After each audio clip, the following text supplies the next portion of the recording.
Testing 1, 2. This is how you do it. Look at all the wonderful people tonight. Mike, you're here. Mm-hmm. Holly's here. Hey, Holly. Hi. Oh, awesome. Steve, Mantia, you got some good stuff to talk about tonight. Yes, I do. Our lights are all pointing at us. Cameras are rolling. Where's Daniel when I need you? And look at that. I got Jason Thomas all the way on the end. How much fun. All right. Becca, give us a countdown. Gives us a 3, 2, 1. And let's pretend that's called Becca, give me a countdown, sweetheart. 3, Let's have some fun tonight. 1. The What's Neat This Week video podcast is supported by enthusiastic model railroaders just like you.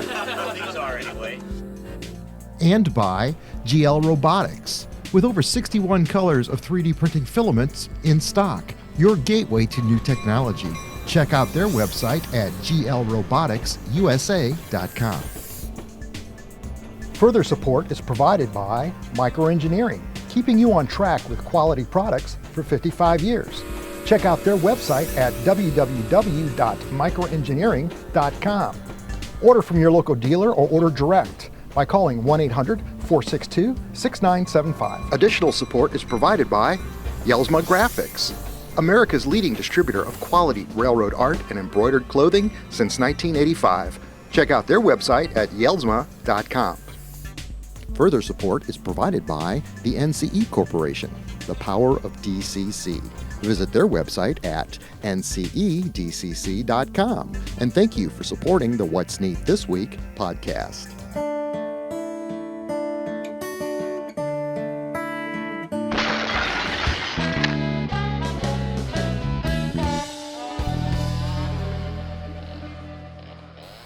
This is the What's Neat This Week show for May 17th, 2022. This is show number 194. Thank you, Becca, for pointing that out to us tonight.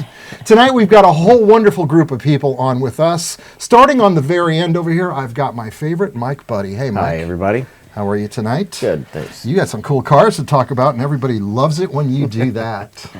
All the way on the other side of me over here, I've got Jason Thomas. Hi, everybody. Jason came all the way from Lafayette, Indiana, and this afternoon we filmed a segment for What's Neat using this amazing grass carpet material that's very different from the fake fur you've seen me use in the past. And look forward to that. We're going to talk about it a little bit tonight, aren't we? Yes. Sitting right next to Jason, I've got Steve Mantia. Hey, Steve. Hello, how are you? It's awesome to have you tonight. I'm glad to be here. And sitting right next to me, I've got Holly Vanlandeghem. Otherwise known as Holly Ann. She's my latest fun person to rail fan with, and she's learning a lot about the hobby, and I'm very happy to see that happening right before my very eyes. I do want to say that the April video has just come out at Model Railroad Hobbyist Magazine. It's actually been running for a few days now, and in that video, Jennifer Kirk shares with us how to solder.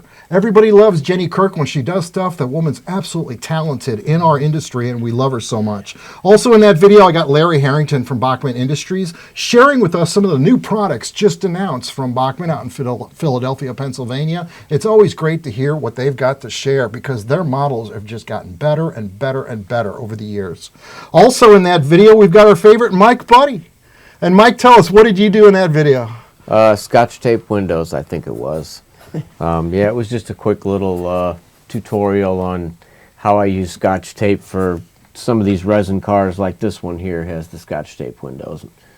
So they're fragile. They look good, but you can't really, you got to try and keep people's fingers away from them. So it's one of the most in-depth articles or videos that you've ever made on the subject. You've talked about it on the podcast many times, but you actually did a couple of trucks, and you went into everything, including how to trim around the edges, what type of tape to use, and the fact is that stuff lasts for 20 years. Yeah, it doesn't yellow. Yeah, right. So that was very impressive. Also in the April video, we've got our favorite editor from Model Railroad Hobbyist Magazine, Joe Fugate. And he talks about some of the new products that they've announced with regards to the additional magazines and the various videos that they make for us to share the hobby. Plus, the magazine's got a brand new format, a whole new system, which makes it easier to navigate. And so check it out. That's the April video running over there currently at Model Railroad Hobbyist Magazine's YouTube site. The May video is coming out in about a week. And in that video, Matt Stern from Bachman Industries shares with us some of the other new products that are actually being announced that month. So as we go into May, those new products correlate with as the production runs are coming from China. Also in that video, I do a segment on weathering steam. I weather some EM1 articulated locomotives in HO scale from Bachman Industries. This is a video that I made a long time ago, but the type of techniques are dead on. Oil paint weathering, oil paint grease, dry brushing the wheels, airbrushing sand, all of it's covered in this because generally steam engines all weather about the same depending upon the outside apparatus on the boiler. And this was perfect because we matched prototype photos for that video. In that video also for May 2022 is the Gateway N-Track layout. That was an interview that I had done in Collinsville, Illinois. A lot of guys out there like N-Scale, and they're always asking me, where's that N-Scale layout? It's coming. It's sitting right over there. It's not getting done fast. The last thing in that video is Dan Scheidell's beautiful BNSF coal train running through Spokane, Washington. It's a real treat. And the June video, which I'm working on now, you've been watching me produce that this week. In that video, in fact, you held camera for me. You're getting good at this. You are, Holly. She ran camera for me because I did a segment in there on 3D printing.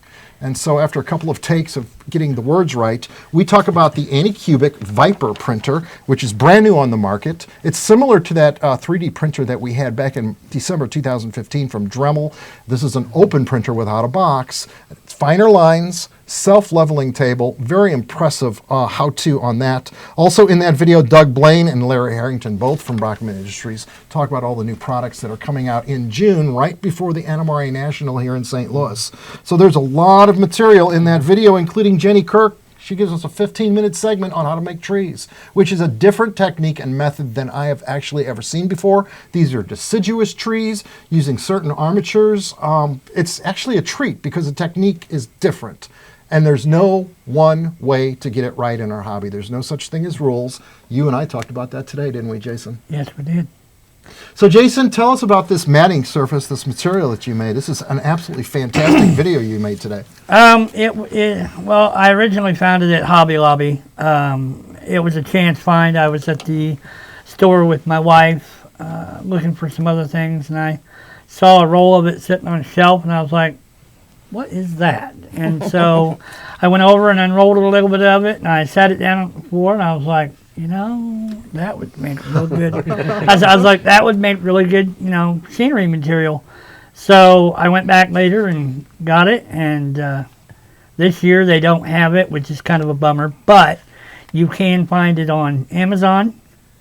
It usually runs between $18 and $30. You get about 48 inches by 15 inches a roll, and you can pretty much do a whole layout with just one roll. What's it called? Moss mat? Moss matting. Knock and Scenic Express sell a similar material, right. But it's just not quite the same. So, I mean, I'm pretty in love with this stuff. Yeah. So. Hold that up so the camera can see that for a minute. So it comes with the grass like already on it? Yeah. Check that out, Mike. Yeah, grass is already on it. It's easy to use. Here, throw that at me. It's got a backing you can peel off to get down to just the cool? grass.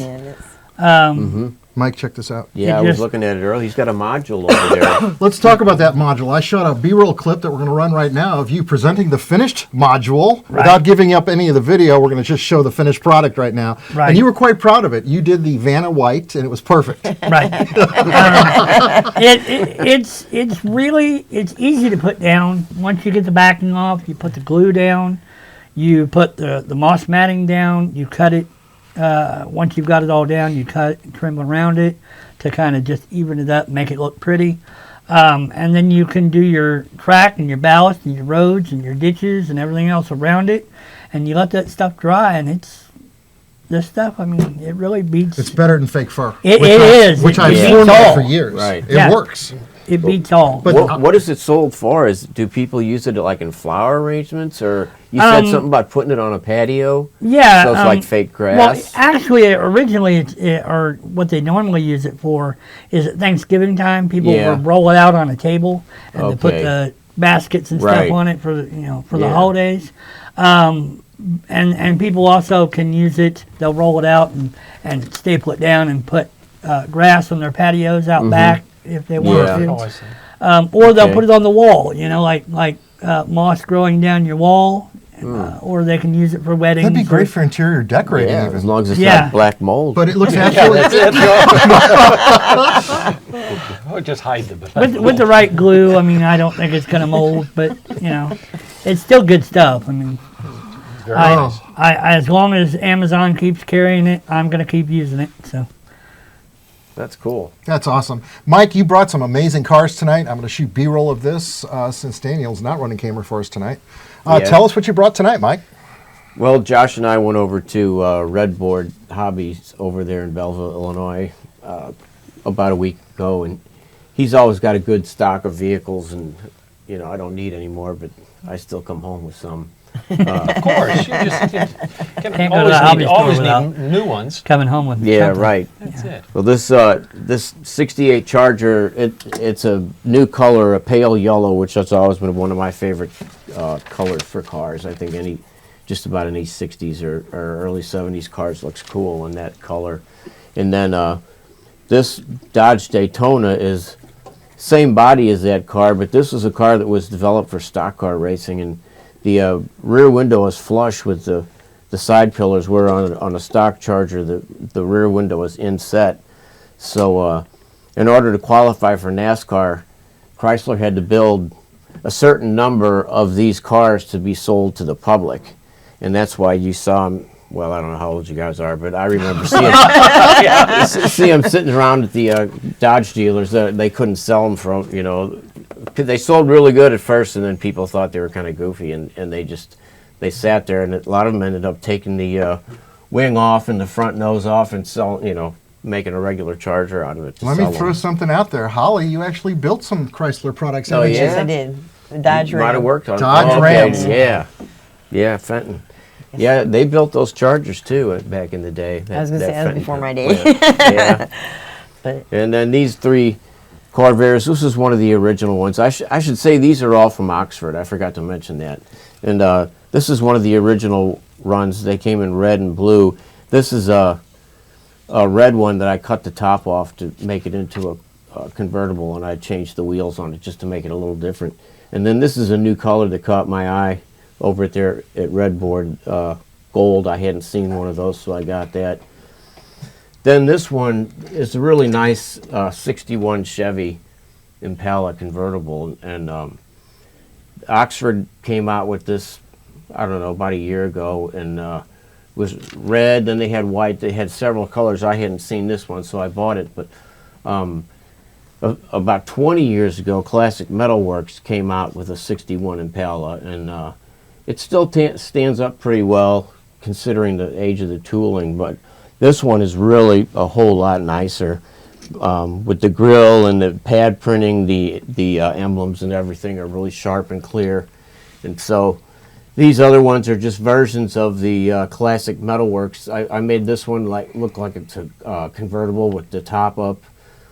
These are just another two colors. This is a model of my coach in high school. He had a 61 Chevy, and when I was in high school, I was only 10 years old. So here's a station wagon version that I made of this car. I made a Master with a styrene roof, and then I cast these in resin. And then here's another solid one that the windows aren't open. I just painted it all black, but I was just checking out the mold, and so that was one of the first ones I did. So anyway, I'll leave these here so you can take some pictures of them. I'm going to shoot those or outside whatever. tomorrow, and I probably Yeah. just showed you all the beautiful color photography just now of each one as you described it. Okay, cool. I love it when you do that. Thanks. So, those are models. those are absolutely beautiful models. Thank you. For real. Very nice. The orange Charger Some are 3D Yeah, printed. the Daytona. reminds Some are me castings. of the blue Dynaco car in Some Cars. And car, yep, that's Oh it. yeah. Yep. The That Scotch is, tape yeah. windows. Yeah, what is it? What he does is he takes packing tape, Well, I just use regular Scotch tape. or packing tape, either one, clear tape, and he creates the windows because it creates the concave of the glass, which you can't do with regular styrene.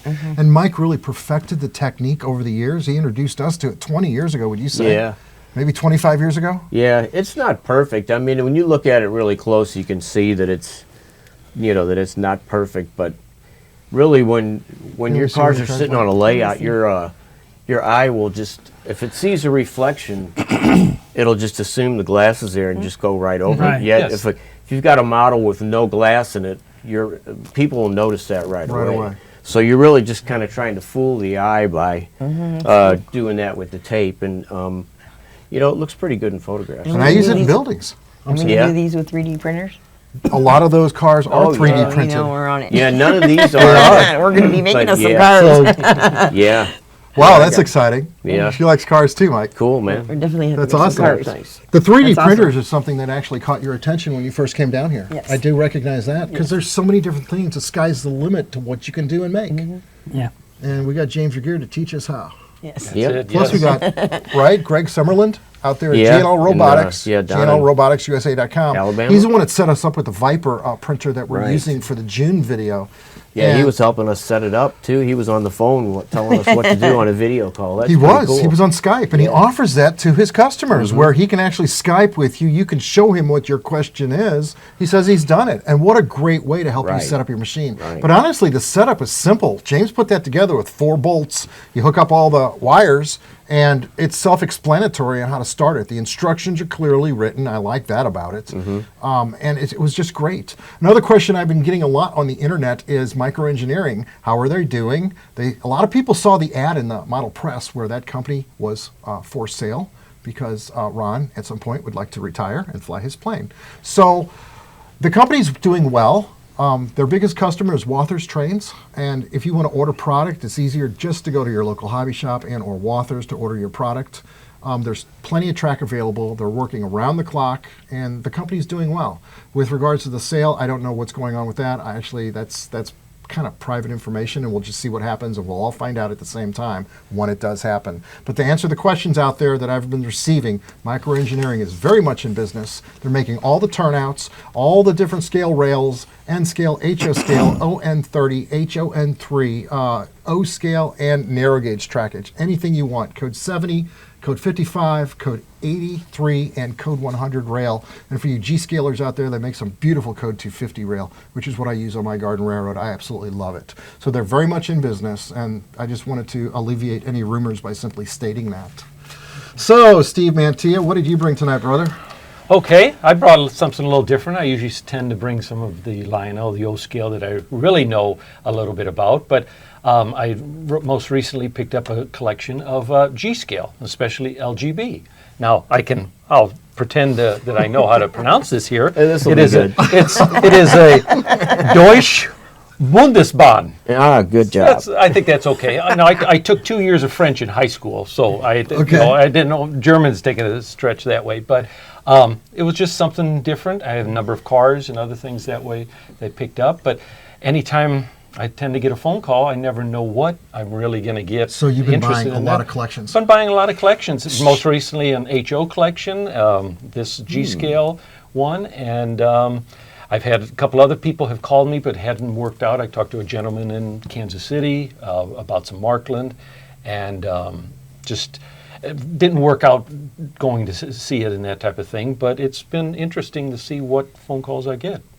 Fantastic. I'm always amazed. Tell us what that phone number is for folks that might want to call you or contact you and have their estate and or loved ones' collections purchased.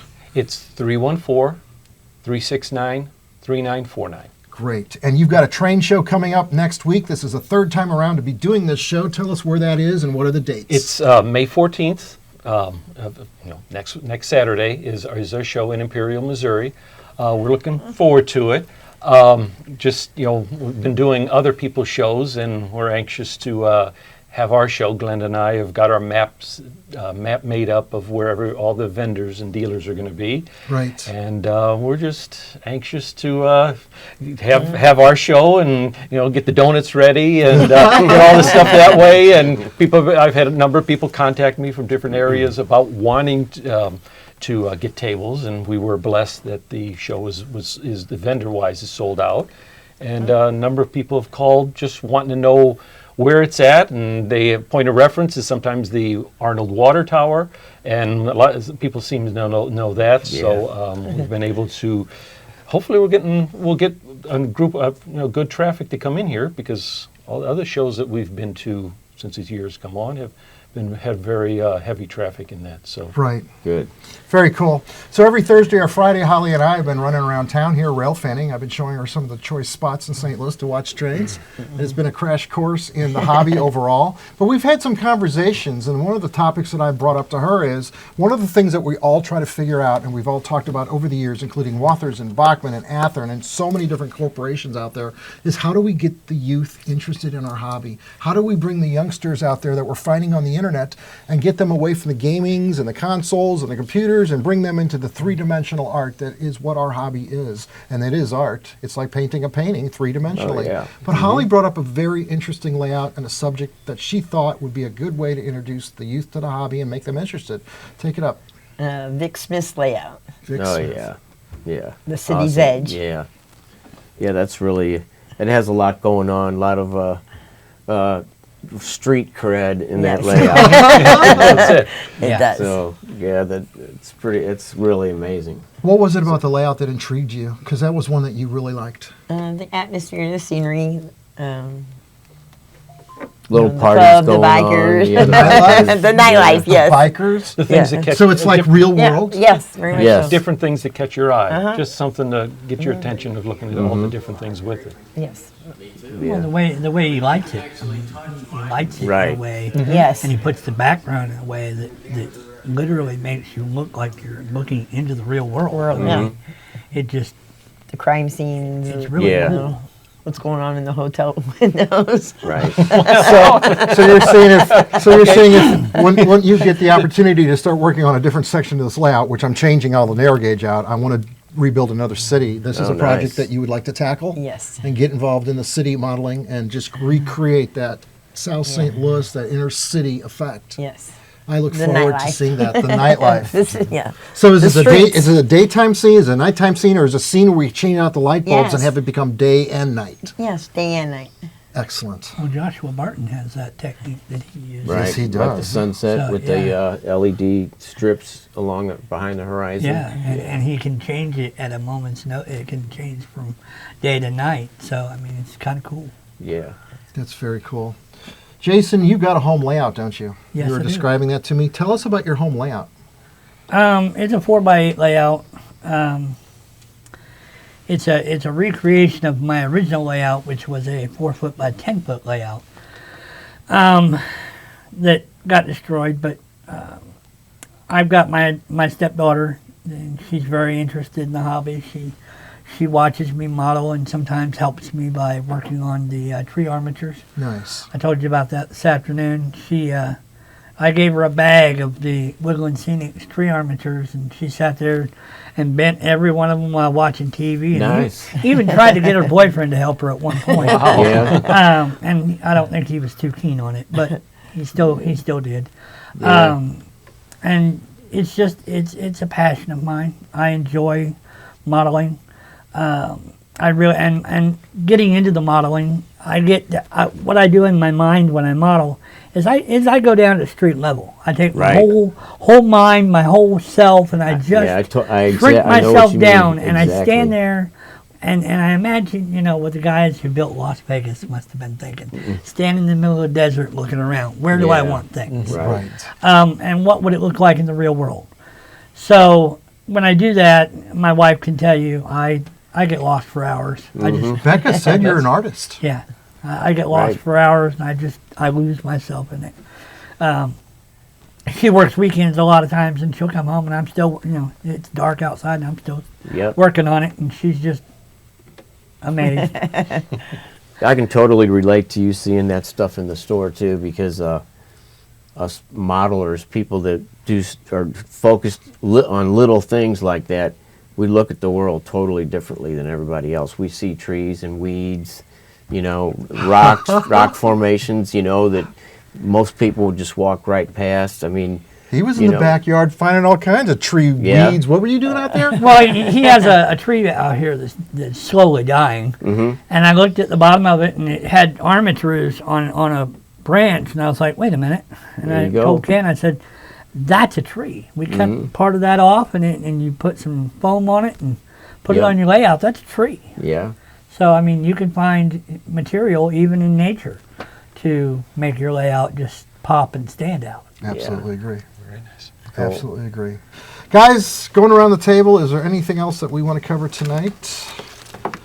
We're looking at 22:59, and we're shooting for 20 minutes tonight.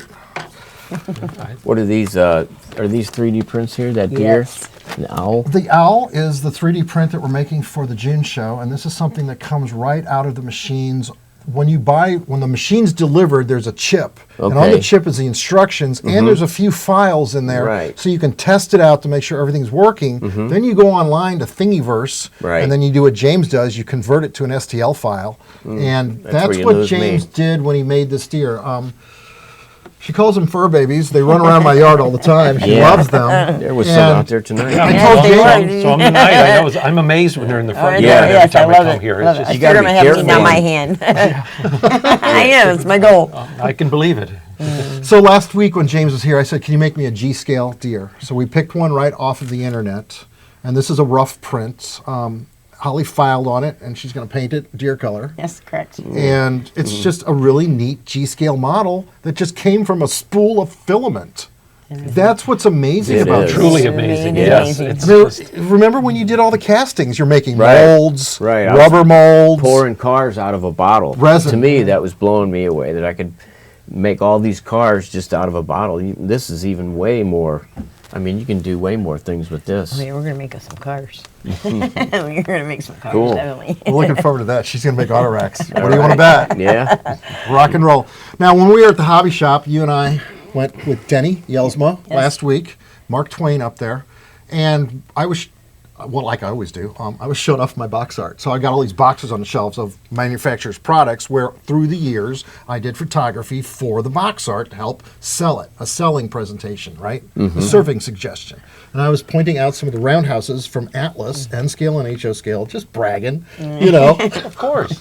And so tonight I'm going to talk about some of those shots that you have seen on the box art, because the slides you're going to look at right now, nobody's ever seen these outtakes. The first one was the HO scale roundhouse, and on that structure, they required me to use the Atlas flat spin table turntable, which I did, and I weathered it. But I set up a scene where I had this locomotive, and these two gentlemen were replacing the brakes on the locomotive, so it would add a little bit interest to the product as you looked at it. Of course, I shot the building from the front and the sides, and I'm showing you some of these photographs as I'm rattling them off to you. Here's a top shot of the roundhouse, which really illustrates all the ballasting and the fake fur that I combined into the scene, and just different angles of the structure. I weathered the structure the same way Mike Budde's taught all of us, using the oil paint weathering technique of burnt umber, and just running the raw sienna and the burnt umber down the bricks to create that effect of texture, which looks like weathered brick, which came out really good. I also did the structure in N scale, and I've used this for many ad photos for Bachman, whereas when you look at the box art, you just see one shot. But here I'm going to show you the various shots of me weathering that pit, again with oil paints in N scale, laying the tracks all out, and then I've got various angles of the N scale roundhouse, which I actually still have the display here, and I use it when I need it in a pinch to feature N scale locomotives. But as you look at these photographs, this may be something that you can remember in your mind's eye. It's just another part of the hobby for me, and that was a creative part of it where I knew I could share it with the world.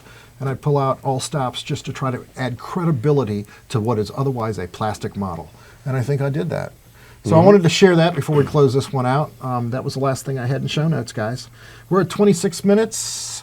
We're going to take the NCE hammerhead throttle and the small throttle. Holly's going to get to run it. You've seen Holly run trains with this already. I've shown you video clips of it. Mike's going to have that one. The NCE system is a no-brainer system. It's absolutely, it works. The one we have down here is a radio system, and it controls the entire layout, which is in a room of 35 feet by 60 feet. And we have complete continuity all the way around the room of controlling our locomotives. Plus, we're able to hook up our cell phones to the NCE system by running it through Decoder Pro on the laptop. So it works all ways, whereas everything's plugged in, it's plug and play, it's ready to go. Their systems work, and I always love to say that. And so tonight we're going to take these systems and we're going to go run some trains.